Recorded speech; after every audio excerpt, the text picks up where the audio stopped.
Hello guys, ಬುಧವಾರದ blog ಇದಾಗಿರುತ್ತೆ. ಎಲ್ಲರೂ coffee ಆಯಿತು ಅಂದ್ಕೊಳ್ತೀನಿ. ಸೊ ನಾನು ಹೇಳಕ್ಕೆ ಬಂದಿರೋ ವಿಷಯ ಏನಂದರೆ, ಸೊ ನಿಮಗೆ ನಮ್ಮ ಊರಿನ ಹಬ್ಬ ಪ್ರತಿಯೊಂದು ಅಪ್ಡೇಟ್ ನಿಮಗೆ ಕೊಡ್ತೀನಿ ಅಂತ ಹೇಳಿದೆ. ಸೊ ನಾನು 2 ಡೇಸ್ಗೆ ವಾಪಸ್ ಆಗ್ಬಿಟ್ಟೆ ಅಂತ ನಾನು ವೀಡಿಯೋ ಕ್ಲಿಪ್ ನಿಮಗೆ ಮಿಸ್ ಮಾಡಿದ್ರೆ ಪ್ರತಿಯೊಂದು 4 ಡೇಸ್ ಏನು ನಡೀತೆ ಅಂತ ಪ್ರತಿಯೊಂದು ಅಪ್ಡೇಟು ನಿಮಗೆ ಕೊಡ್ತೀನಿ. ಸೊ ಸ್ವಲ್ಪನೇ ಅಪ್ಲೋಡ್ ಮಾಡ್ತಾಯಿದ್ದೀನಿ. ಸೊ ವೀಡಿಯೋನ ವಾಚ್ ಮಾಡ್ಕೊಳ್ಳಿ. ಸೊ ನಾನು ಬಂದು ಮಿಕ್ಕಿರಲಿರೋದು. ಸೊ ಇವಾಗ ಜಸ್ಟು ಒಂದು ಹೊಸ ಅಂಗಡಿ ಓಪನ್ ಆಗಿತ್ತು. ಸೊ ಅದಕ್ಕೆ ನಾನು ಇಲ್ಲಿಗೆ ಬಂದೆ. ಸೊ ಇಲ್ಲಿ ಒಳ್ಳೆ ವಿಧವಾದ ಬಾತ್ರೂಮ್ ರಿಂಗ್ಗಳು ಸಿಗುತ್ತೆ. ಸೊ ಕಂಬಗಳು ಸಿಗುತ್ತೆ. ಒಳ್ಳೆ ಬೆನಿಫಿಟ್ ಸಿಗುತ್ತೆ ಅಂತ ಹೇಳ್ಬೋದು. ಯಾಕಂದರೆ ಭಾಳ ಸ್ಟ್ರೆಂತ್ ಇದೆ. ಸೊ ಅಲ್ಟ್ರಾಟೆಕ್ ಸಿಮೆಂಟ್ ಬಳಸಿ ಮಾಡುವಂಥ ಐಟಮ್ಸ್ಗಳಿವು. ಸೊ ಬೇರೆ ಥರ ಕಂಪೇರ್ ಮಾಡಿದ್ರೆ ಇಲ್ಲಿ ನಿಮಗೆ ಬೆಟ್ರು ಅಂತ ನಾನು ಹೇಳೋಕ್ಕೆ ಇಷ್ಟಪಡ್ತೀನಿ. ಸೊ ಹೆವಿ ಥಿಕ್ನೆಸ್ ದಪ್ಪ ಇದೆ. ಸೊ ದಯವಿಟ್ಟು ಅವ್ರ ಕಾಂಟ್ಯಾಕ್ಟ್ ನಂಬರ್ ಇಲ್ಲಿ ಹಾಕಿರ್ತೀನಿ, ಬಂದು ವಿಚಾರಿಸ್ಕೊಳ್ಳಿ. ಸೊ ಅದನ್ನು ಮುಗಿಸ್ಕೊಂಡು ನಾನು ಬಂದೆ 3 ಡೇಸಿಂದ ಊರಿಗೆ ಹೋಗಿದ್ನಲ್ಲ. ಸೊ ಗಿಡಗಳೆಲ್ಲ ಹೊಂಟಾಯಿದ್ದು. ಸೊ ಫಸ್ಟ್ ಆಫ್ ಆಲು ನೆನ್ನೆ ಬರೀ ಕರೆಂಟ್ ಇರಲಿಲ್ಲ ಊರಲ್ಲಿ. ಸೊ ಅದಕ್ಕೆ ಇವತ್ತು ಫ್ರೀ ಇದ್ದ ನಮ್ಮ ಮನೇಲಿ ಅಂದ್ಬಿಟ್ಟು ಫಸ್ಟು ಗಿಡಗಳಿಗೆ ನೀರು ಹಾಕ್ಬಿಟ್ಟು ಬಪ್ಪ, ಆಮೇಲೆ ಫಸ್ಲು ಬೇಜಾರು ಮಾಡ್ಕೊತವೆ, ಕೈಗೆ ಬತ್ತೈತೆ, ಯಾಕೆ ಕಾಪಾಡ್ಕೊಳ್ಳೋಣ ಅಂದ್ಬಿಟ್ಟು ನೀರು ಹಾಕ್ಬಿಟ್ಟು ನಮ್ಮೂರಲ್ಲಿ ನಡೆದಂಥ ತುಣುಕುಗಳು ಒಂದೊಂದಾಗಿ ಅಪ್ಲೋಡ್ ಮಾಡ್ತೀನಿ ನೋಡಿ. ಸೊ ಇದು ನೈಟು ನಮ್ಮ ಕಡೆ ಸಿಡಿ ಮದ್ದು ಅಂತ ಆರಿಸ್ತೀವಿ. ಸೊ ನೋಡಿ ಹಂಗೆ ಯಾವ ಥರ ಕಸ್ತಾರೆ ಅಂತ.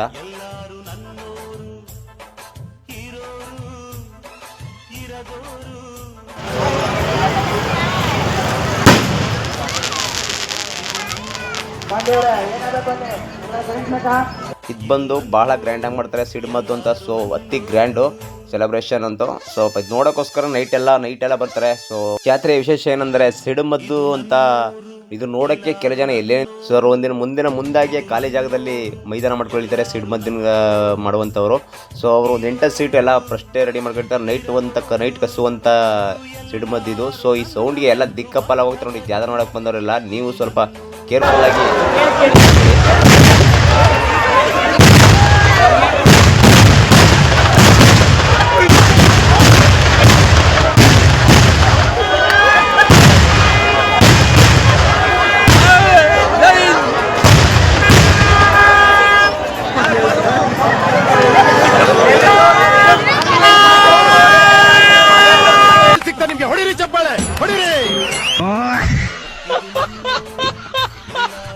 ನೋಡಿದ್ರಲ್ಲ ಹೆಂಗೆ ದಿಕ್ಕಾಪಲ್ಲ ಆದ್ರು ಅಂತ. ಸೊ ನನಗೂ ಸುದ ಹಂಗೆ ಅನ್ಸ್ಬಿಡ್ತು, ಎದೆ ಜಲ್ ಅಂದ್ಬಿಡ್ತು ಆ ಸೌಂಡ್ಗೆ.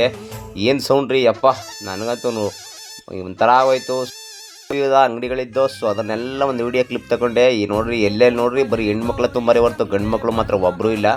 ಸೊ ಈ ಅಂಗಡಿಗಳಿಗೆ ಜಾಸ್ತಿ ಇನ್ವೈಟ್ ಮಾಡೋದು ಹೆಣ್ಮಕ್ಳೇ ಜಾಸ್ತಿ. ಸೊ ಯಾಕಂದರೆ ಬಳೆ ಅವ್ರಿಗೆ ಸಿಕ್ಕುವಂಥ ಐಟಮ್ಸ್, ನಮ್ಮ ಐಟಮ್ದಂತೂ ಸ್ವಲ್ಪ ಕಷ್ಟನೇ. ಸೊ ಅವ್ರಿಗೆ ಎಲ್ಲ ಐಟಮು ರೆಡಿ ಮಾಡ್ಕೊಂಡಿಟ್ಟಿರ್ತಾರೆ. ಯಾಕಂದರೆ ಎಲ್ಲ ಪರ್ಚೇಸ್ ಮಾಡೋದ್ರಲ್ಲಿ ಫಸ್ಟ್ ಒನ್ ಹೆಣ್ಮಕ್ಳು ಅಂತ ಹೇಳೋಕ್ಕೆ ಇಷ್ಟಪಡ್ತೀನಿ. ಸೊ ನಾನು ವಿಡಿಯೋ ಕ್ಲಿಪ್ ತಗೊಬರ್ತಾಯಿದ್ದೆ. ಅಣ್ಣವರು ಎಲ್ಲ ನೋಡ್ತಾಯಿದ್ರು ಏನು ವೀಡಿಯೋ ಮಾಡ್ತಾಯಿದ್ರು ಅಂತ. ಸೊ ನಾವು ವ್ಲಾಗ್ ಓಪನ್ ಮಾಡ್ತಾಯಿದ್ವಿ. ಇರಪ್ಪ ಟೆನ್ಷನ್ ತಗೊಬೇಡಿ, ನೀವು ವ್ಲಾಗಲ್ಲ ಅಪ್ಲೋಡ್ ಮಾಡ್ತೀರಿ ವೀಡಿಯೋನ ಅಂತ ಹೇಳಿದೆ. ಸರಿ ಏನೋ ಮಾಡ್ಕೋಗಿ ಸರ್ ಅಂತ ಹೇಳಿದ್ರು. ಸರಿ ನಾನು ಹಂಗೆ ಮುಗಿಸ್ಕೊಂಡು ಒಕ್ಕಡೆಯಿಂದ ಬಂದೆ. ಸೊ ನಮ್ಮೂರಲ್ಲಿ ಈ ಥರ ಸ್ವಲ್ಪ ಕೆಲವು ಜನ ಪಾಪ ಹೊರ್ಗಡೆಯಿಂದೆಲ್ಲ ಬಂದು ಅವರು ಇಲ್ಲಿ ಟೆಂಟ್ ಹಾಕಿದ್ರು. ಒಂದು 3 ಡೇಸ್ ಫಸ್ಟೇ ಬಂದಿದ್ರು. ಸರಿ ಹೆಂಗೋ ಒಳ್ಳೇದಾಗಲಿ ಅವ್ರಿಗೆ ಅಂತ ಹೇಳ್ತಾ. ಸೊ ನಾನು ಅದನ್ನೆಲ್ಲ ತಗೊಂಡು ಸುಮ್ಮನೆ time pass cone ice cream ತಗೊಂಡೆ. ಏನು ಕೋಲ್ಡ್ ಗೊತ್ತು, ಗಂಟ್ಲೆಲ್ಲ ಕೆರ್ತ ಬಂದ್ಬಿಟ್ಟೈತೆ. ಅಲ್ಲಿಂದ ಬಂದು ಇದನ್ನೆಲ್ಲ ಏನು ಹೆಣ್ಮಕ್ಳು ಗಂಡು ಮಕ್ಕಳೆಲ್ಲ ಏನು ಎಲ್ಲ ಕೋರ್ತಾಯಿದ್ರು. ಸೊ ನಾನು ಒಂದು ಟ್ರೈ ಮಾಡೋಣ ಅಂತ ನೋಡಿದರೆ 50 ರೂಪೀಸ್ ತಗೊಂಡ್ರು. ಸೊ ಏನಕ್ಕಪ್ಪ ಒಂದು ಆಲಿಗೆಡ್ಡೆಗೆ 50 ರೂಪಾಯಿ ಕೊಡೋದು. ಸೊ ನನಗಂತೂ ಬೇಜಾರಾಗೋಯ್ತು. ಸುಮ್ಮನೆ ನೋಡೋಕ್ಕೆ ಟೇಸ್ಟಿಯಾಗಿರುತ್ತೆ ಅಂತಾರೆ. ಸೊ ಏನಿಲ್ಲ ಇದು. ಸೊ ಏನಂತಾರೆ, ಜಾತ್ರೆಗೆ ಬಂದವರೆಲ್ಲ ಸೋಕಿ ಮಾಡೋಕ್ಕೋಸ್ಕರ ಇದು ಮಾಡ್ತಾರೆ. ಸೊ ಇದರಲ್ಲಿ ಏನೇನು ಬಿಡಪ್ಪ ಒಂದು ತಿಂದಾಯ್ತು ತಗೊಳ್ಳೋಣ ತಿಂದ್ಬಿಟ್ಟು ಸೊ ಖಾಲಿ ಮಾಡಿಬಿಟ್ಟೆ. ಸೊ ನೆಕ್ಸ್ಟು ನಮ್ಮ ಊರಲ್ಲಿ ಓಕ್ಳಿ ಯಾವ ಥರ ಆಡ್ತಾರೆ, ಯಾವ ಥರ ಆಡಿದ್ರು ಅದು ವೀಡಿಯೋ ಇನ್ನೂ ಮುಂದೆ ಐತೆ. ಸೊ ಮತ್ತೆ ನಾಳೆ ಸಿಗ್ತೀನಿ. ನನ್ನ ಫಾಲೋವರ್ಸು ಜಾತ್ರೆ ನಾನು ಹೋಗ್ಬಿಟ್ರು ಓಡ್ಬಾತಾಳೆ ಅಂತ ಕೊಡ್ಬಮ್ಮ.